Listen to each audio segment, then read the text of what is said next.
এটি হচ্ছে নির্মীয়মান মন্দির কালীতলা বিলপাড়ের কালীমাতা মন্দির। এই মন্দিরে আছে প্রাচীন কালীমাতা। চলুন এবার আপনাদের সেই প্রাচীন কালীমাতার দর্শন করাই। ওই যে বড় মূর্তিটির পাশে ছোট মূর্তিটি দেখছেন, ওটি প্রাচীন কালীমাতা। এই বহু পুরনো কালী মূর্তিটি আপনাদের সামনে স্পষ্ট করার চেষ্টা করলাম।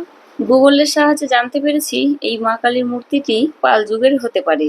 ওই যে বড় মূর্তিটি দেখছেন, এটি বিষ্ণু মূর্তি। এটিও বহু প্রাচীন। এই বিষ্ণু মূর্তিটিকেও স্পষ্ট করে দেখানোর চেষ্টা করলাম। কালী মাতার বাম পাশে রয়েছে বহু পুরনো শিব পার্বতী মূর্তি। এই মূর্তিটিকেও স্পষ্ট করার চেষ্টা করলাম।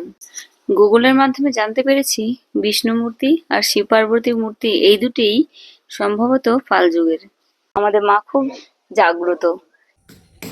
এই মন্দিরটি পশ্চিমবঙ্গের মুর্শিদাবাদ জেলার বেলডাঙ্গার অন্তর্গত কালীতলা গ্রামে পূর্বপাড়ার বিলপাড়ে অবস্থিত।